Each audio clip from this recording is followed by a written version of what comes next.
বাবুল সুপ্রিয়, কেন বাবুল সুপ্রিয়কে মেনে নেব না? কেন বাবুল সুপ্রিয়কে কোনো গণতান্ত্রিক, সভ্য, শিক্ষিত, সৎ নাগরিক যারা শান্তিপ্রিয় মানুষ তাদের কেন বাবুলকে ভোট দেওয়া যাবে না? বিজেপিকে তো ভোট দেওয়া যাবেই না, এটা তো বহু বছর ধরে চিৎকার করছি, কিন্তু বিজেপি আর বাবুল ফারাক কিছু নয়, বাবুলকে ভোট দেওয়া যাবে না। এবং এইটা পুরো পশ্চিমবাংলা একটা জনমত তৈরি হয়েছে, কলকাতায় তো হয়েছে, এবং বালিগঞ্জ বিধানসভা যেখানে উপনির্বাচনে বাবুলকে শ্রীমতী মমতা বন্দ্যোপাধ্যায় ক্যান্ডিডেট করেছেন, আমি অলপ করে বলতে পারি মানুষের ভিতরে দিক দিক করে আগুন জ্বলছে। এবং অতি বড় যে তৃণমূলের সমর্থক, অতি বড় যে মমতা বন্দ্যোপাধ্যায়ের ভক্ত, যে হয়তো বাবুল সুপ্রিয়র পোস্টার লাগাচ্ছে, হোর্ডিং লাগাচ্ছে পার্টির নির্দেশে, যে হয়তো বাবুল সুপ্রিয়র সঙ্গে মঞ্চে দাঁড়িয়ে মানুষের কাছে মামাটি মানুষের জন্য ভোট চাইছে, কিন্তু ব্যক্তিগতভাবে তাকে যদি জিজ্ঞেস করেন বাবুল সম্বন্ধে তখন বলবে যে बाबुल को हम लोग पसंद नहीं करते, बाबुल नहीं चाहिए, बाबुल जो जुल्म किया वो हम लोग भूला नहीं, बाबुल जैसा आदमी को कैंडिडेट नहीं बनाना चाहिए था, दीदी का बहुत गलत फैसला है। মানে আমি কলকাতাবাসী হিসাবে কলকাতার একেবারে তৃণমূলের সমর্থকদের নেতাদের কথা বলছি, যারা কাউন্সিলরও আছে, তারা হয়তো পার্টির পথ চলে যাওয়ার, ক্ষমতা চলে যাওয়ার ভয়ে হয়তো থাকছে, কিন্তু ব্যক্তিগতভাবে অনেকেই বলছে ভাই दीदी का ये फैसला मान नहीं सकते, बाबुल को लाने का क्या जरूरत था, बाबुल के वजह से लोगों के सामने में हम लोग को शर्मिंदगी उठाना पड़ रहा है, जवाब नहीं दे पा रहे, लोगों के पास जाएंगे कैसे।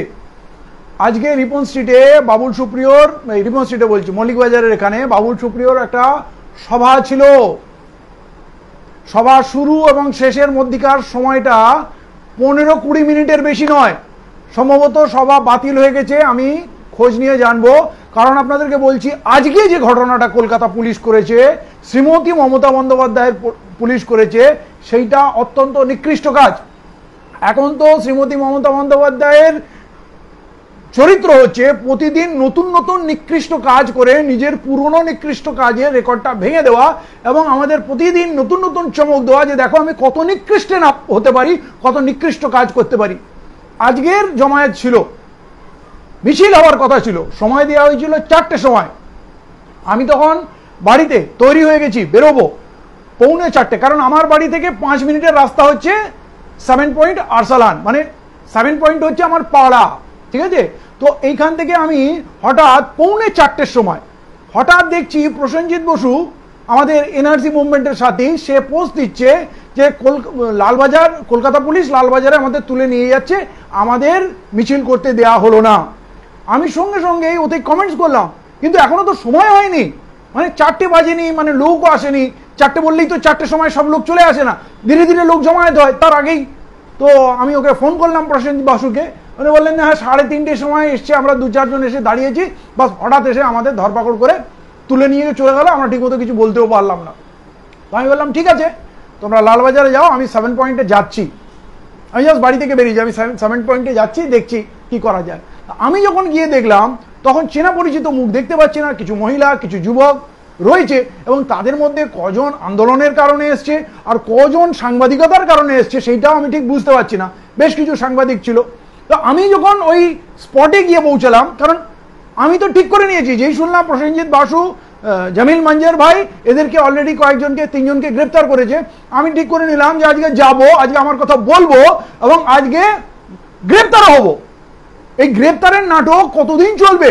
আর আমার মনে হয় আজকের দিনে প্রত্যেকটা মানুষের একটা সংকল্প করা উচিত যে আমি কথা বলবো, আমি রাস্তায় নামবো, আমি প্রতিবাদ করব আর গ্রেপ্তার হব। দেখি এই পশ্চিমবাংলার পুলিশ এবং মমতা বন্দ্যোপাধ্যায়ের কাছে কত জায়গা, কত জেলখানা, কত লকআপ, কত ব্যবস্থা আছে যে আমাদেরকে উনি জেলে পড়তে পারেন। কারণ এরপর চুপ করে থাকার কোনো মানে সুযোগ নেই।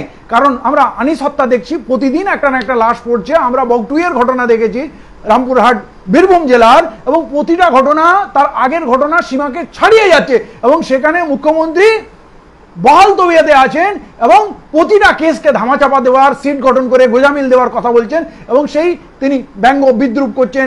উনি বগটুইতে যাচ্ছেন, রাস্তায় হোর্ডিং লাগছে, তোরণ লাগছে, উনি ওখানে পুরস্কার বিতরণ অনুষ্ঠান করছেন, ওখানে মাইক নিয়ে বক্তব্য দিচ্ছেন। আপনি যদি কাউকে সমবেদনা জানাতে যান, কাউকে সমবেদনা জানাতে যান, তার দুঃখের কথা শুনতে যান, সেখানে কি আপনার হাতে মাইক লাগে নাকি সবসময় নাট্যমঞ্চ রেডি আছে? পশ্চিমবাংলার তামাশা.com আপনি খুলে রেখেছেন মামাটি মানুষের। তো বিষয় হলো, আমি যখন আজকে 7 পয়েন্টে পৌঁছালাম, আমাকে একজন অফিসার এসে বললেন যে আপনি এখানে কি করছেন, এখানে কি ব্যাপার? তো আমি বললাম আমার তো এটা পাড়া, এই তো আমার পাশে বাড়ি। বলে আপনার বাড়ি কোথায়? আমি বললাম এই তো শেক্সপিয়ার সরণি, এই সামনে, এখান থেকে 2 মিনিটের রাস্তা, এটা তো আমার পাড়া। তো বলে আপনি কি করতে এসছেন? আল্লাম আমি দেখলাম আজকে ফেসবুকে দেখলাম আজকে এখানে একটা জমায়েত আছে, মিছিল হবে, সেই জন্যে। বলে না ওটা হবে না, আপনি চলে যান। আপনি আমি চলে কোথায় যাবো, এটা তো আমার পাড়া। তখন আমাকে বলছে আপকো আপকা ভলাই কে লিয়ে বল রহে হ্যাঁ, ইহাঁ সে চলে যাইয়ে। মানে উনি আমাকে খুব ভালোবাসেন। যাক, কলকাতা পুলিশে এখনো আমাদের ভালোবাসার লোক আছে, এটা বুঝতে পারলাম। উনি আমাকে বললেন আপকা ভলাই কে লিয়ে বল রে, আপ ইহাঁ সে চলে যাইয়ে আহমদ রুকিয়ে। তো আমি পাশে দাঁড়ালাম। এরই মাঝখানে তো আমি তো ডিসাইড করে এসেছি যা আবার হবে। এরই মাঝখানে একটা দুটো করতে করতে 20-25 বা তারও বেশি সাংবাদিক ঘিরে ধরেছে যে বলুন আপনাদের আজকে আন্দোলন ছিল, সেইটার কি হবে সেটা বলুন। তো আমি আমার কথা বললাম যে আমরা আমাদের কথা বলার জন্য, এই গণতান্ত্রিক রাষ্ট্রে আমাদের মত প্রকাশের স্বাধীনতা আছে, আমরা এটা বলার জন্য এখানে জমায়েত হয়েছিলাম যে একটা মিছিল করব, no vote to Babul, no vote to BJP. মানে পশ্চিমবাংলায় আমরা সন্ত্রাসবাদীদের জন্য 1 ইঞ্চি জায়গা ছাড়বো না। যারা বিভেদকারী, যারা হিংসা ছড়ায়, যারা মানুষের মধ্যে বিভাজন তৈরি করে, বিশেষভাবে বাবুল এনআরসি মুভমেন্টকে সমর্থন করেছিল, আমাদের এই বাংলার মানুষকে বলেছিল বাংলাদেশ পাকিস্তানে পাঠিয়ে দেবে, মেরে চামড়া গুটিয়ে দেবে। আসানসোলে দাঙ্গার নেতৃত্ব দিয়েছে, যাদবপুর ইউনিভার্সিটিতে গিয়ে গুন্ডাদের নিয়ে অসভ্যতা করেছে, ভোটের লাইন থেকে মহিলাদের গায়ে হাত দিয়েছে, হাত ধরে টেনে হিঁচড়ে তাদেরকে নিয়ে গেছে, অপমান করেছে এবং ফেসবুকে প্রকাশ্য বলেছে আমরা তোমাদেরকে বাংলাদেশে পাঠাবো, পাকিস্তানে পাঠাবো। এরকম একটা নক্কারজনক চরিত্রকে আমাদের মাঝখানে দেওয়া হবে। আমাদের বালিগঞ্জ বাই ইলেকশনে শ্রীমতী মমতা বন্দ্যোপাধ্যায় দেবেন, এটা আমরা কল্পনা করতে পারি না। আমরা এর বিরোধিতার জন্য পথে নেমেছি। আমি মোটামুটি শর্টে আমার কথা কনক্লুড করে এনেছি যে আমরা এই বাংলায় দাঙ্গাবাজদের কোনো 1 ইঞ্চি জায়গা দেব না। আমরা আপিল করছি, কেউ বাবুলকে ভোট দেবেন না, বাবুলকে পরাজিত করতে হবে এবং মুখ্যমন্ত্রী মমতা বন্দ্যোপাধ্যায়কে একটা শিক্ষা দিতে হবে। মোটামুটি কথা বলার পর দেখলাম হুড়ুড় করে বেশ কিছু পুলিশ চলে এলো। গাড়ি প্রচুর ছিল, পুলিশ প্রচুর ছিল, কিন্তু ওরা ভাবছিল এই ভয় মনে হয় পুলিশ দেখে লোক পালাবে। কিন্তু আমি তো ঠিক করে গেছি আজকে আমি অ্যারেস্ট হবো, দেখি কি হয়। অনেকদিন এইসব চলছে, কারণ এটা আমার এলাকার ব্যাপার। আমি এই বালিগঞ্জ বিধানসভার ভোটার, এইখানে আমি আমার কথা বলবো না, পুলিশ দিয়ে আমাদের ভয় দেখানো হবে, এই জিনিস মেনে নেওয়া যায় না। তো আমাকে তারপরে ওরা নিয়ে গেল, বললো না চলুন। আমি ভাবলাম সাইডে টানছে, কিছু বলবে, বোঝাবে। তারপরে দেখি ওই দিক থেকে ঘুরিয়ে আমাকে গাড়িতে তুলছে। সাংবাদিকরা গাড়ির সামনে এসে গেল, মানে আমি গাড়ির পিছনে যেখানে আমি উঠবো। তো সেই উঠতে উঠতেই আমি আমার কথা যতটা সম্ভব পারলাম তুললাম, বললাম, এবং তারপরে আমাকে গাড়ির ভেতরে নিয়ে গেল। সাংবাদিকরা কথা বলছিল জানলা দিয়ে, তার মধ্যে গাড়ি দৌড় করিয়ে দিল। এই ঘটনা ঘটার পর আমি গাড়িতে বসে ফেসবুকে একটা পোস্ট দিলাম, লাইভে কিছু বলার চেষ্টা করলাম। পরে দেখলাম লাইভে আমার কথা আপনারা শুনতে পাননি, ওখানে ভয়েস ছিল না, জানি না কেন এরকম হলো। তো এই অবস্থায় যখন লালবাজার পৌঁছালাম, একাই গেলাম, ভিতরে প্রসেনজিৎ বাসু ছিল, আমাদের মনজার ভাই ছিলেন আরো। তারপরে দেখলাম একটা একটা করে লোক আসছে, মানে ওখানে যেমন যেমন লোক এসে স্পটে দাঁড়াচ্ছে, পুলিশ জিজ্ঞেস করছে এখানে কি করতে এসছেন। কেউ যদি বলে এখানে একটা মিটিং ছিল তাই শুনে এসছি, সঙ্গে সঙ্গে তাকে গ্রেপ্তার করবে। এবং এই সংখ্যাটা বাড়তে বাড়তে 26 হলো। এবং 3 জন মহিলা হাউসওয়াইফ, 3 জন হাউসওয়াইফকে, তারা কোনো আন্দোলন কর্মী নয়, 3 জন হাউসওয়াইফকে তারা ওই আরসালান থেকে বেশ খানিকটা দূরে ফুটপাতে দাঁড়িয়েছিলেন। সাংবাদিকরা তাকে জিজ্ঞেস করেছেন যে এখানে বাবুল সুপ্রিয় দাঁড়াচ্ছে, এই বিষয়ে আপনাদের মতামত কি। তারা নিজেদের কিছু সহজ মতামত দিয়েছেন, কি মতামত দিয়েছেন সেটা আমি জানি না, আমি তো লালবাজারে ছিলাম। তারা যখন পৌঁছালেন তাদের মুখ থেকে আমরা জানতে পারলাম সাংবাদিকের প্রশ্নে যদি দাঁড়িয়ে কেউ উত্তর দেয় তাকে গ্রেফতার হতে হবে। মানে এইটুকু বাক স্বাধীনতা আমাদের থাকলো না। কাল যখন আমরা নো ভোট টু বিজেপি বলেছিলাম 2021-এ, যখন আমরা সবাই মিলে বলেছিলাম ভোট ভাগ করা চলবে না, এই বাংলার মানুষ কংগ্রেস এবং বামফ্রন্টকে ধুয়ে মুছে শূন্য করে দিল, তখন আমরা সব ভালো ছিলাম। আর আজকে যখন ওই যেই সন্ত্রাসবাদীকে বাবুল সুপ্রিয়কে আমরা পরাজিত করেছিলাম, সেই বাবুল সুপ্রিয় এখন শ্রীমতী মমতা বন্দ্যোপাধ্যায়ের প্রিয় পাত্র। জয়প্রকাশ তাকে, মুকুলকে, কাকলি ঘোষ দস্তিদার থেকে আরম্ভ করে অজস্র, রাজীব বন্দ্যোপাধ্যায়, সমস্ত বিজেপির সন্ত্রাসী, যারা হিংসা পরায়ণ, যারা মানুষের মধ্যে বিদ্বেষ ছড়িয়েছে, যারা এনআরসির সমর্থক ছিল, যে বিজেপিকে হারানোর জন্য এত স্যাক্রিফাইস মানুষের, সবাই শ্রীমতী মমতা বন্দ্যোপাধ্যায়ের ভক্ত ছিলেন না, কিন্তু একটা উদ্দেশ্যকে সামনে রেখে যে বিজেপিকে হারাতে হবে, পুরো বাংলার মানুষ এক হয়ে মমতা বন্দ্যোপাধ্যায়কে ভোট দিয়েছেন। আর যেই মানুষের ভোটে আজ মমতা বন্দ্যোপাধ্যায় তৃতীয়বার মুখ্যমন্ত্রী হলেন, সেই মমতা বন্দ্যোপাধ্যায় মানুষের সঙ্গে গাদ্দারি করছেন। সেই সন্ত্রাসবাদীগুলিকে, যারা আরএসএস এর এজেন্ট, যারা বিজেপির পক্ষের লোক, সেই যারা হিংসা চড়েছিল, আমাদের হুমকি দিয়েছিল, তাদেরকে এনে তিনি আজকে আমাদের মাথার উপরে বসাচ্ছেন। তৃণমূলে তো আনছেন, বলছেন এটা তৃণমূল নাকি গণতান্ত্রিক একটি দল, এবং সেই জায়গায় সন্ত্রাসবাদীদের এখানে দাঁড় করাচ্ছেন। আমাদের স্বাধীনতা নেই, গণতান্ত্রিক দেশে আমাদের স্বাধীনতা নেই। আমরা এটা বলবো যে বিজেপিকে ভোট দেবেন না, আমরা এটা বলতে পারি না যে বাবুল সুপ্রিয়কে ভোট দেবেন না, বিজেপিকে ভোট দেবেন না, এটা বললে ঠিক আছে। আর বাবুল সুপ্রিয়কে ভোট না দিলে আমাদের জন্য পুলিশের ডান্ডা, পুলিশের লকআপ আমাদের অপেক্ষা করছে। এটা ভাবতে হবে, তাহলে আমাদের গণতান্ত্রিক রাষ্ট্র কোথায় থাকলো, গণতান্ত্রিক রাজ্য কোথায় থাকলো? আমাদের তৃণমূলকে যে আমরা গণতান্ত্রিক বলছি, বিজেপি যে আচরণ করতো, তৃণমূল কংগ্রেস আমাদের সঙ্গে একই আচরণ করছে, কোনো ফারাক নেই। তাহলে আজকে যখন আমরা পশ্চিমবাংলাকে সন্ত্রাসবাদ মুক্ত করতে চাই, এবং সন্ত্রাসবাদ এই ফ্যাসিবাদ থেকে মুক্তির জন্যই বিজেপি আরএসএস এর বিরুদ্ধে আমাদের লড়াই ছিল। আমরা শ্রীমতী মমতা বন্দ্যোপাধ্যায়কে জিতিয়ে আমরা ভেবেছিলাম বিজেপিকে পরাস্ত করলাম, কিন্তু বিজেপির সেই সমস্ত সন্ত্রাসবাদী তো শ্রীমতী মমতা বন্দ্যোপাধ্যায়ের আঁচলে রয়েছে, এবং তারা তৃণমূলের সর্বভারতীয় রাজ্য এবং জেলা স্তরের সমস্ত বড় পদে বিভিন্ন জায়গায় তৃণমূলের সঙ্গে বিজেপির সমঝোতা করে তারা বোর্ড গঠন করছে। আপনি বলুন, এই দিন দেখার জন্য আমরা বিজেপিকে পরাস্ত করেছিলাম। এবং সব থেকে ভয়ঙ্কর কথা, আজ আনিস খানের হত্যার ঘটনা আমাদের চোখে জলজল করে ভাসছে। সেই ঘা শুকোনোর আগে বগটুইতে, রামপুরহাটে যে ভয়ঙ্কর ঘটনা ঘটলো, আপনারা ভাবছেন তো ওটা একটা ঘটনা? আপনারা ভাবছেন যে না আমাদের এখানে এরকম হবে না, আমাদের এখানে তো দিদি আছে, আমাদের এখানে তো তৃণমূলের মামাটি মানুষের সরকার আছে, আমাদের এখানে পুলিশ আছে। তাহলে আমি আপনাকে বলতে চাই, বগটুই যে ঘটনা ঘটেছিল, সেখানে কি পুলিশ ছিল না? সেখানে কি সরকার ছিল না? সেখানে কি প্রশাসন ছিল না? সেখানে কি শ্রীমতী মমতা বন্দ্যোপাধ্যায়ের কন্ট্রোল ছিল না? আপনি বলুন, যেখানে 5 গাড়ি পুলিশ বগটুইতে দাঁড়িয়ে আছে, যখন ওইখানে ঘটনা ঘটছে, তার আগে, ঘটনা ঘটার আগে বদুল শেখের হত্যার 1 ঘন্টার মধ্যে ওইখানে ঘটনা ঘটছে, তার আগে 5 গাড়ি পুলিশ রয়েছে। আমি আপনাকে বলছি, এক্সপার্টদের কথা, পুলিশের কাজ কি? পুলিশ ওখানে পৌঁছে গেছে, 5 গাড়ি পুলিশ, মানে ওইখানে যা কিছু ঘটনা হবে মিনিটে মিনিটে ওরা থানার ওসিকে, এসডিপিওকে, এমনকি এসপি কে ডাইরেক্ট কন্ট্রোল রুমে কন্ট্রাক্টে থাকবে। কারণ অলরেডি ওইখানে একটা ভাদু শেখ, একটা হাই প্রোফাইল লিডার, সে মারা গেছে। অতএব সেই ঘটনার প্রতিক্রিয়া হতে পারে। তার 1 বছর আগে বাবর শেখ মারা গেছে, অতএব ওই জায়গা উত্তপ্ত, ওই জায়গা, তার জন্যই তো এত পুলিশ পাঠিয়েছে। তাহলে পুলিশ মিনিটে মিনিটের খবর এসপি কেও দেবে, এসডিপিও কেও দেবে, এবং এসপি সঙ্গে সঙ্গে খবর ডিআইজি কে দেবে। তাহলে মুখ্যমন্ত্রীর কাছে খবর ছিল না কোথায়? খবর তো ছিল। যখন ওইখানে মব ঘিরে নিয়েছে, যখন ওরা পুরো বম্বিং করছে চতুর্দিক থেকে, তখন তো পুলিশ মিনিটে মিনিটের খবর দিয়েছে, এসপি কে কন্ট্রোল রুমে, ওসি কে দিয়েছে যে স্যার এখানে ব্যাপক বম্বিং চলছে, আমরা কি করব? নিশ্চয়ই পারমিশন পাইনি, বলে হোল্ড অন, তোমরা একটু অপেক্ষা করো। তারপর বলছে স্যার বাড়ির কাছাকাছি চলে গেছে, আমরা কি করব? তার মানে নিশ্চয়ই তারা অর্ডার পায়নি। তারপরে বলছে স্যার এরা গ্যাস কাটার দিয়ে তাদের বন্ধ লোহার দরওয়াজাগুলোকে কাটছে, কি করব?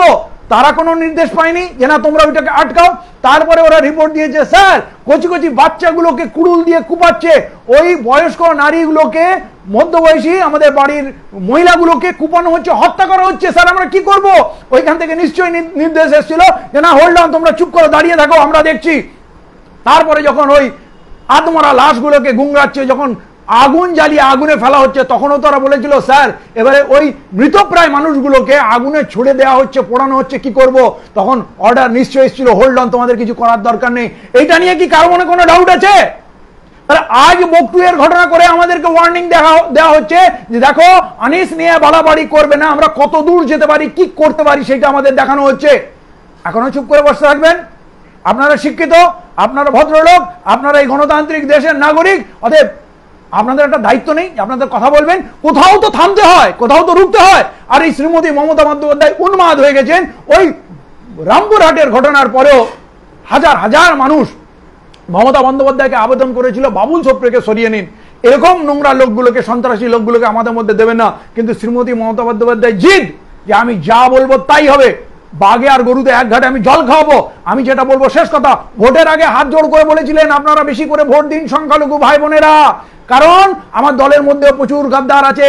আমি যদি বেশি সিটে জিততে না পারি, কাল কিন্তু ওরা ভাঙিয়ে নিয়ে যাবে, সরকার বানিয়ে নেবে। আর আজ আমরা সারা দুনিয়া বলে শীতলকুচির ঘা সহ্য করে শ্রীমতী মমতা বন্দ্যোপাধ্যায়কে এই জন্য জিতিয়েছিলাম, বিজেপি থেকে সন্ত্রাসবাদীগুলোকে এনে আমাদের মাথায় চাপিয়ে দেবে। তাই আজকে বাবুলের বিরুদ্ধে লড়াই করাটা প্রত্যেকের জন্য কর্তব্য দাঁড়িয়েছে, দায়িত্ব হয়ে দাঁড়িয়েছে। এই বাবুল সুপ্রিয়কে না হারাতে পারলে কাল পুরো পশ্চিমবাংলায় এই সন্ত্রাসীদের রাজত্ব হবে। আর শ্রীমতী মমতা বন্দ্যোপাধ্যায় হাসতে হাসতে বলবেন এদের মাথার উপরে যাকে বসাবো তাকেই এরা ভোট দেবে। এরা বাধ্য, কারণ এরা বিজেপি আরএসএস এর আতঙ্কে এরা ভুগছে। তাহলে বিজেপি যদি আসতো, আরএসএস যদি আসতো, আজ বকটু এর ঘটনার থেকে বেশি আর কি করতো? কাল গণহত্যা করে নরেন্দ্র মোদী প্রধানমন্ত্রী হয়েছে, তাই শ্রীমতী মমতা বন্দ্যোপাধ্যায়ের আরেকটা গণহত্যা করা দরকার যোগ্যতা অর্জন করার জন্য, যাতে উনি প্রধানমন্ত্রী হতে পারেন, যাতে হিন্দু মন জয় করা যায়, হিন্দু মনের সম্রাজ্ঞী হওয়া যায়। আমি ধিক্কার জানাচ্ছি এবং আমরা বলছি আমাদের লড়াই জারি থাকবে, আমরা থামবো না। আমি অনেক আগে বলেছিলাম আমরা বালিগঞ্জে ঘুরে দাঁড়াবো, লড়বো। কলকাতার মানুষ, বালিগঞ্জের মানুষ, জাগ্রত মানুষ, দেশপ্রেমিক মানুষ, সমাজসেবী মানুষ, এরা লড়বে। এবং আমি আপনাকে বলছি তৃণমূলের প্রতিটা ছেলে যারা হোর্ডিং পোস্টার লাগাচ্ছে, যারা মিছিল, কিছু দেখা যাচ্ছে না, যারা বাবুলের হয়ে ভোট দিচ্ছে, তাদেরও ভিতরের মনটা গিয়ে জিজ্ঞেস করবেন, তারা বলবে যে বাবুল पसंद नहीं है, बाबुल को कैंडिडेट नहीं होना चाहिए था, हम लोग मुंह दिखाने लायक नहीं है। আর আজকের এই গ্রেফতারিতে মানুষের মনে আগুন লাগিয়ে দিয়েছে, গলিতে গলিতে পাড়ায় পাড়ায়। তাই আজকে মল্লিক বাজারে বাবুল সুপ্রিয় প্রোগ্রাম করতে এসে প্রোগ্রাম না করে পালিয়ে গেছে। এরপর মানুষের ক্ষোভ আগ্নেয়গিরি হয়ে ফেড়ে পড়বে।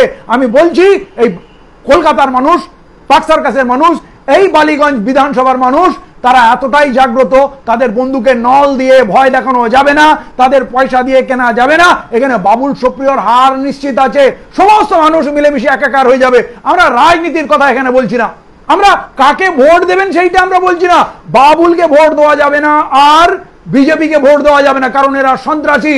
এবং এইটা কিন্তু এখন পুরুষ মহিলা প্রত্যেকে কাঁধে দায়িত্ব নিয়ে নিয়েছে, যুবকরা ছাত্ররা দায়িত্ব নিয়ে নিয়েছে, আগুনের মতো ছড়িয়ে পড়েছে যে বাবুলকে হারাতে হবে। বাবুলকে যদি আমরা হারাতে পারি, তাহলে শ্রীমতী বন্দ্যোপাধ্যায় বুঝে যাবেন যে আমি শেষ কথা না, এই বাংলার মানুষ শেষ কথা বলবে। আমরা তো গণতান্ত্রিক বাংলা, শান্তিপ্রিয় বাংলার জন্য আমরা 2021-এ ওনাকে ভোট দিয়েছি, ওনাকে ভালোবাসি বলে নয়। কিন্তু আজকে যদি মনে করেন মানুষ আমার গোলাম হয়ে গেছে, মানুষকে দিয়ে যা করাবো, আর পাড়ায় পাড়ায় যে গুন্ডারাজ, ক্রিমিনালরা মাথায় উঠে যে নাচছে, যে সন্ত্রাস তৈরি হচ্ছে, পুলিশ আর গুন্ডার মধ্যে কোনো ফারাক থাকছে না, এই জায়গায় বলছি আজকে বাবুলকে না করতেই হবে। তা নাহলে কিন্তু আগামী দিনে শুধু ক্রিমিনাল রাজ হবে। ক্রিমিনাল ছাড়া কোনো ভদ্রলোককে আপনারা রাজনীতিতে খুঁজে পাবেন না। এরকম একটা জায়গায় মানুষকে ঐক্যবদ্ধ হতে হবে। আমি আজকে আর বিস্তারিত কথায় যাব না, অনেক আরো অন্য প্রসঙ্গ আছে। কারণ খুব দুঃখের বিষয় কি জানেন, আমাদের শিক্ষিত সমাজ এখনো উদাসীন। হয়তো ফেসবুকে দু চার কথা লিখছে, দায়িত্ব সারছে, কিন্তু ঐক্যবদ্ধ হচ্ছে না, রাস্তা নামছে না। আমাদের ওলামা সমাজ নীরব, স্তব্ধ, গণহত্যা হওয়ার পরেও স্তব্ধ। আমরা একটা মসজিদ চালাতে কম করে 20-25 হাজার টাকা প্রতি মাসে খরচ বহন করি। কলকাতার বড় বড় বা জেলার বড় বড় মসজিদে একটা মাসের খরচ 50,000, 1 লক্ষ টাকাও আছে। তাহলে কি আমরা আরো 2,500 টাকা খরচ করতে পারি না? আমার ইমাম 2,500 টাকার জন্য কেন নিস্তব্ধ থাকবে? আমাদের মুসলিম জাতির মেরুদণ্ড হচ্ছে মসজিদ, যেখানে গিয়ে আমরা সব পার্টি বলে এক হতে পারি, যেখানে আমার একজন নেতা আছে যে স্বাধীন, কারোর সামনে হাত পাততে হয় না। পশ্চিমবাংলার 65,000 মসজিদে যে আমরা ইমাম মুয়াজ্জিনদের মাইনে দিই, তাদের তো কাজ কিছু নেই। নামাজ আপনার উপরে ফরজ, ইমামের উপরেও ফরজ, আমার উপরেও ফরজ। তার সত্ত্বেও তাদের একটা টাকা কম হোক বেশি হোক টাকা দেওয়া হয়, যাতে তারা নিরপেক্ষ থাকতে পারে, তারা স্বাধীন থাকতে পারে। এবং যখনই ইসলামের উপরে, মুসলিম জাতির উপরে, সমাজের উপরে যখনই কোনো অন্যায় হবে, সেই জায়গা থেকে তারা কথা বলবে, তাদেরকে রুখতে পারবে না। আজ এই ইমাম ভাতার নামে মসজিদকে কন্ট্রোল করে নেওয়া হয়েছে। ইমাম যদি চুপ থেকে যায়, তাহলে মুক্তারি বা সাধারণ মানুষ কি করে সাহস যোগাবে? আমার লিডার যদি মাথা নত করে, কারণ ওই 1-2 মাসের মাইনে 2,500 টাকা আটকে গেলে যখন ওটা 5,000 বা 7,500 হয়ে যায়, তখন ওই ইমামও তৃণমূলের নেতা খুঁজে বেড়ায়, ইমাম খুঁজে বেড়ায় যে বাবা দেখুন আমার টাকাটা আটকে আছে, কিছু করা যায় কিনা, টাকার খুব দরকার ছিল। তাহলে এইটা ভয়ঙ্কর জিনিস। আমরা যদি 25,000, 50,000, 1 লাখ টাকা খরচ করে মাসে মসজিদ পরিচালনা করতে পারি, তাহলে আমাদেরকে 2,500 টাকার আরো বেশি নিতে হবে। কবে 11 বছর আগে 2,500 টাকা ঘোষণা হয়েছিল, আজও 2,500 টাকা, কারণ কাজ তাদের বেরিয়ে গেছে। আগামী দিনে কিন্তু বলে দিচ্ছি ইমাম ভাতাও থাকবে না। অতএব ইমাম ভাতা থাকুক আর না থাকুক, ইমানটা থাকতে হবে। আজকে যদি আল্লাহর ওয়াস্তে ওই 2,500 টাকায় মসজিদ যদি পরিত্যাগ করতে পারে তাহলে ইমাম স্বাধীন হয়ে যাবে, কিন্তু ইমামের আর্থিক সংকট আছে। তাই আমাদের সমাজের মানুষকে বেশি করে মসজিদে টাকা দিতে হবে, ইমামের মাইনে বাড়াতে হবে যাতে তার কোনো কষ্ট না থাকে, কিন্তু ইমাম এবং মসজিদকে স্বাধীন করতে হবে যাতে একটা জাতি হিসাবে আমরা মসজিদকে কেন্দ্র করে মুসলিম জাতি যে আমরা ঐক্যবদ্ধ, সেই ঐক্যবদ্ধ থাকার জায়গাটা নষ্ট হয়ে যাচ্ছে। এইটা আপনাদের কাছে আমার বিশেষভাবে অনুরোধ। এটা একটা ভয়ঙ্কর ব্যাপার। কোথাও এই বকটুয়ের গণহত্যার বিষয়ে আমি মসজিদে ইমামদের কথা বলতে দেখছি না। তারা ভাবছে এইসব বললে মনে হয় তৃণমূলের লোকরা রেগে যাবে, আমাদের 2,500 টাকা বন্ধ হয়ে যাবে, কি আমি বিপদে পড়বো। তাহলে ইমাম যদি ভয় পেয়ে যায় তাহলে সেই মুসলিম জাতির পরিণতি কি হবে? তাই আমি প্রত্যেকের কাছে অনুরোধ করছি, সব থেকে আগে নিজের মসজিদকে মুক্ত করুন, স্বাধীন করুন, ইমামকে স্বাবলম্বী করুন, সবাই মসজিদে যান, নামাজ পড়ুন, বেশি করে চাঁদা দিন। আমরা একটা মহল্লায় একটা মসজিদ থাকলে 200, 250, 500 পরিবার সেখানে থাকি, একটা ইমামের দায়িত্ব, একটা মসজিদের দায়িত্ব নিতে পারবো না?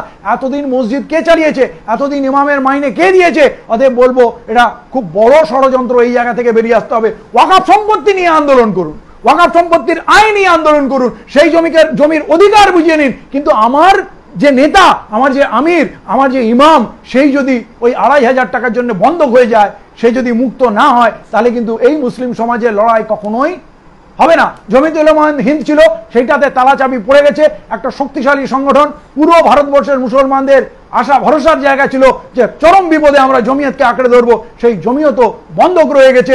অতএব আমাদের নতুন করে জাগা, নতুন করে বাঁচার চেষ্টা করতে হবে। এবং এইটা বলছি, পশ্চিমবাংলার 10 কোটি মানুষ, তাদের মেরুদণ্ড হচ্ছে মুসলিম জাতি।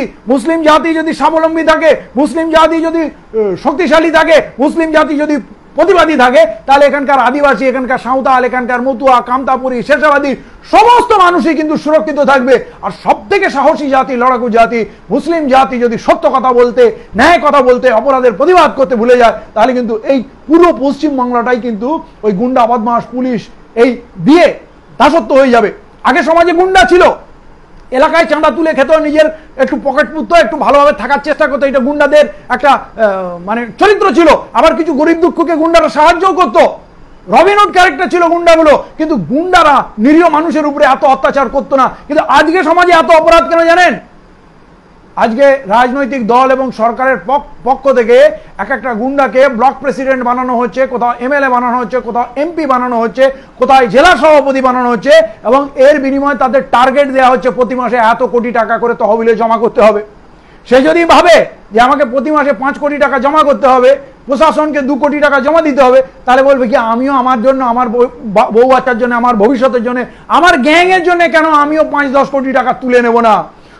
এই যে চাপ, তাকে 5 কোটি টাকা, 7 কোটি টাকা, 10 কোটি টাকা তুলেই দিতে হবে, তখন সে প্রফেশনাল হয়ে যাচ্ছে, আরো গুন্ডা পুষছে, আরো অস্ত্র কিনছে। কারণ এখন সরকার তার পিছনে, পুলিশ তার পিছনে, সবকিছু তার পিছনে, এমনকি তাদের রাজনৈতিক পদ এবং এমএলএ এমপি বানিয়ে দেওয়া হচ্ছে। তারা এত সেফ হয়ে গেছে, আগে যেটুকু ভয় ছিল সেটুকু নেই। তারা বুক ফুলিয়ে সন্ত্রাস করছে যে কত বেশি কোটি টাকা তোলা যায়। তাই একটা পঞ্চায়েতের প্রধানেরও প্যালেস দেখলে মাথা খারাপ হয়ে যাচ্ছে, যেটা আগে কখনো আমরা দেখিনি। অতএব এই যে চোরের রাজত্ব তৈরি হচ্ছে, এই যে ক্রিমিনাল গুন্ডা রাজত্ব করছে, আজকে অন্যের উপরে হচ্ছে বলে নিশ্চিন্তে থাকবেন না। এই গুন্ডা রাজত্ব শেষ করার জন্য, গুন্ডাদের অত্যাচার, ক্রিমিনালদের যে অত্যাচার, সীমাহীন অত্যাচার হচ্ছে, এর থেকে যদি রাজ্যকে মুক্ত রাখতে হয়, তাহলে আমাদেরকে সৎ মানুষের রাজনীতি, সততার রাজনীতি, ন্যায়পরায়ণের রাজনীতি, সেইখানে ফিরে আসতে হবে। তার একমাত্র ফর্মুলা হচ্ছে যখনই কোনো অশুভ আত্মাকে, যখনই কোনো সন্ত্রাসবাদীকে, যখনই কোনো ক্রিমিনালকে আমাদের সামনে কোনো পার্টি দাঁড় করাবে, তাদেরকে চোখ বন্ধ করে হারিয়ে দিতে হবে। আপনার জাত, ধর্ম, বর্ণ, ভাষা যাই হোক না কেন, ক্রিমিনালদের আমরা প্রশ্রয় দেব না। আর তা না হলে কিন্তু আগামী দিনে পুরো বাংলা জ্বলবে। বকটুয়ের কথার যদি প্রতিবাদ করতে চান, যদি আনিস হত্যার প্রতিবাদ করতে চান, তাহলে এই সন্ত্রাসবাদীদের পরাজিত করুন। আর এরা শ্রীমতী মমতা বন্দ্যোপাধ্যায়কে বুঝিয়ে দেন, আপনি যা ইচ্ছা বলবেন সব মাথাতে মানব না। আপনি যত গুণ করুন, যত গুলি চালান, যত কেস দেন, বাংলার মানুষ যখন ঘুরে দাঁড়াবে তখন আচ্ছা আচ্ছা শক্তিকে ধ্বংস করে দিয়েছে। এবং আমি বলছি বাবুলের ব্যাপারে, বালিগঞ্জে তৃণমূলের যারা একনিষ্ঠ কর্মী, তাদেরকেও বলছি, इंसाफ का सवाल है, इज्जत और वकार का सवाल है। क्या मुसलमान अगर टीएमसी करते हैं तो उसको सिर्फ क्या पोस्टर और हैंडबिल बांटना और होर्डिंग लगाना, झंडा लगाना यही काम है? क्या उसे पॉलिटिक्स में आने का हक नहीं है? वो गुलाम बना रहेगा? पूरे कलकत्ते में एक ईमानदार शख्स नहीं था क्या बालीगंज में टिकट देने के लिए? सुब्रतो मुखर्जी इतना साल था, कभी एहतजाज नहीं हुआ, कभी कोई सवाल नहीं उठा, लेकिन बाबुल सुप्रियो क्यों? इसलिए जो लोग टीएमसी कर रहे हैं, पार्टी की बहुत सारी मजबूरियां होती है, वो करें, लेकिन वोट देने के टाइम में वो भी बाबुल के खिलाफ और बीजेपी के खिलाफ वोट दे। आप किसको वोट देंगे या आपकी पसंद। मैं किसी की हिमायत में नहीं हूं, मैं किसी के लेके सवाल नहीं कर रहा हूं, किसी का वकालत नहीं कर रहा हूं को फला को वोट दे, ये आपकी मर्जी है, लेकिन बाबुल को और बीजेपी को नाकाम बनाना है। ये ममता बनर्जी तक एक पैगाम जाएगा कि इस मुल्क के, इस वतन के, इस बंगाल के लोग आजाद हैं, आजाद ख्याल हैं और वो हक पे चलना चाहते हैं। कोई कातिल दहशतगर्द को अगर सर पे चढ़ा दिया जाए तो उठा के वो पटक देंगे, फेंक देंगे, हरगिज उसे वोट नहीं देंगे। क्या हमारी मां बहन की जो जिंदा, उनको कुड़ेल से, तलवार से, जिनको लहूलुहान किया गया, कुड़ेल मार के उसके जिस्म को छलनी छलनी कर दिया गया, टुकड़ा टुकड़ा कर दिया, और जब उसका सांस, आखिरी सांस चल रहा है, जलते हुए आग में उसको फेंक कर राख बना दिया गया है, थोड़ी सी भी दिल में रहम नहीं आती है क्या? पार्टी इतना बड़ा होता है क्या? पैसा इतना बड़ा होता है? इंसानियत का कोई मोल नहीं है? अरे वो तो मेरी बहन थी ना, मेरी मां थी, मेरी औलाद थे, वो कौन थे? उन्हें इस कदर बेदर्दी से जलाकर कत्ल कर दिया जाए और हम इसलिए तृणमूल को सपोर्ट करते रहे कि तृणमूल का राज है। अरे राज तो कभी सीपीएम का था, कभी कांग्रेस का था। हम ही लोगों ने कांग्रेस को खत्म किया, सीपीएम को खत्म किया, तो तृणमूल को अगर खत्म कर देंगे, अगर तृणमूल को खत्म कर देंगे तो हमारा रिस्क आना बंद हो जाएगा क्या? कल भी इलीगल बिल्डिंग बनता था, आगे भी बनेगा। कल भी सड़क में आप डाला लगाते थे, आगे भी लगाएंगे। कल भी मेहनत मजदूरी करते थे, आगे भी रहेंगे। रिस्क का मालिक अल्लाह है। ममता बनर्जी को उस मकाम तक ना ले जाए। आज अगर बाबुल सुप्रियो को आप फिर जिता देंगे और उसकी जीत में जश्न मनाएंगे, तो याद रखिएगा हशर के मैदान में आपको जवाब देना है, अल्लाह के सामने में आपको सवाल का जवाब देना है। उस दिन कोई आपका बचाने वाला नहीं होगा, ना टीएमसी होगा, ना ममता बनर्जी होगा, ना कांग्रेस होगा, ना सीपीएम होगा, कोई नहीं होगा। आप इस कातिल का साथ दीजिएगा तो आसनसोल में जो कत्लेआम हुआ था, 3 लोगों का, 3 नौजवानों का जो मर्डर हुआ था, उसके खून में आप शामिल हो जाएंगे, आपके हाथ खून से रंग जाएंगे, आप उसके हिस्सेदार बन जाएंगे। इसलिए जमीर को टटोलिए। ये पाक सर्कस, ये कलकत्ता, ये बालीगंज, यहां के लोग ईमानदार लोग हैं। मैं यकीन रखता हूं इन लोगों की ईमानदारी पर। बड़े बड़े ताकत के सामने हम लोगों ने खड़ा हुआ हूं और पुलिस डंडा कभी हमें झुका नहीं सकी। उस कौम की मैं बात कर रहा हूं, उस लोगों की बात कर रहा हूं, कलकत्ता के लोगों की बात कर रहा हूं, बालीगंज असेंबली के लोगों की बात कर रहा हूं। और एक बात साबित करने की जरूरत है कि ये बंगाल में जो पब्लिक बोलेगी, आवाम जो तय करेगी वही होगा। कोई जबरदस्ती नहीं होगा এবং कोई दहशतगर्द, नफरत फैलाने वाला, नफरत करने वाला लोगों को कभी हम लोग कबूल नहीं करेंगे। उन लोगों को 1 इंच जगह नहीं देंगे। क्या इस शहर कलकत्ता में कोई शरीफ लोग नहीं थे? हिंदू, मुस्लिम, सिख, ईसाई कोई नहीं थे? आसनसोल से एक दंगाई को लाना पड़ा क्योंकि ममता बनर्जी का जिद है कि हम देखना चाहते हैं कि इन लोगों को कितना दबाएं, ये लोग कितना मुर्दार हो गए हैं, इसके सर पे चढ़ के हम चलेंगे और ये उफ तक नहीं करेगा। ये एक आजमाइश है, एक टेस्ट है और इस आजमाइश में हमको पास होना क्या है। जिंदा हूं मैं, इस मुल्क का, इस शहर का नागरिक हूं और इस शहर में कोई दहशतगर्द का कोई जगह नहीं है। आप चाहे सीएम हो, कोई हो, आप खुद आके भी प्रचार करेंगे तो हमारी नौजवान, हमारी मां बहन, हमारे बुजुर्ग वो ईमान की सौदा नहीं करते हैं और दहशतगर्दों से हाथ नहीं मिलाते हैं। अगर दहशतगर्दों से हाथ मिलाना होता तो बीजेपी को कबूल नहीं करते। बीजेपी को हर हाल में हम लोग खिलाफ हैं, उसको हराए हैं और पूरे हिंदुस्तान में उसके खिलाफ, पूरे भारत में लड़ाई जारी है। तो अगर कोई दहशतगर्द से हाथ मिलाएगा, उसके साथ खुली लड़ाई, खुली जंग है। चाहे ममता बनर्जी दहशतगर्दों को लेके आए, हम आपको बता रहे हैं आपको भी शिकस्त का मजा चखना पड़ेगा और आप आने वाला वक्त के लिए तैयार हो जाइए। आपका बुरा दिन आ गया है क्योंकि आप अभी दहशतगर्दों से हाथ मिला रहे हैं। जिन दहशतगर्दों से हमारी लड़ाई है, अभी वो आपके मोहब्बत के काबिल हैं, वो आपके छोटे भाई हैं, वो आपके परिवार का हिस्सा है। इसलिए आप खुद अपने राज को, अपने राजपाट को खत्म करने का आप खुद बेड़ा उठाएं तो हम तृणमूल को संभाल नहीं सकते। क्योंकि हमारी मां बहन की इज्जत, हमारा शहर का इज्जत, हमारे मुल्क का इज्जत आपके इज्जत से कई गुना बड़ा है। अभी मैं आपको आखिरी बात बोलूंगा, no vote to Babul, no vote to BJP, ये चलेगा। कल प्रेस कॉन्फ्रेंस है, आप लोग नजर रखिए, कल आगे और भी बात हम लोगों को बोलेंगे और हम लोग मिছিল भी करेंगे, सड़क में भी उतरेंगे, पूरे लोग उतरेंगे, हम लोग देखेंगे हम लोगों को कौन रोक सकता है। यह हमारा जमहूरी हक है, संवैधानिक हमारा ये राइट है, कॉन्स्टिट्यूशनल राइट है कि हम अपनी ओपिनियन, अपना राय जो जाहिर कर सकते हैं। हम बोल रहे हैं कि जैसे पहले बोल रहे बीजेपी को वोट नहीं देना है, नो वोट टू बीजेपी, तो आज बोल रहे हैं no vote to BJP and no vote to Babul. इस बात में कहीं कोई क्राइम नहीं है, कॉन्स्टिट्यूशनल वायलेशन नहीं है और हम बिल्कुल हक में हैं, कानूनन हम इसे बोल सकते हैं और बोल के रहेंगे, भले अंजाम कुछ भी हो जाए। अब तो यह लड़ाई खुल के होगी, इसमें कोई दो राय नहीं है। मैं तमाम लोगों का शुक्रिया अदा करता हूं, इतने देर तक, इतने रात तक आप इंतजार किए, बड़ी कसीर तादाद में आप इसको देखे हैं, सुने हैं। हमारी बात लोगों तक पहुंचा दीजिए, ज्यादा से ज्यादा शेयर करें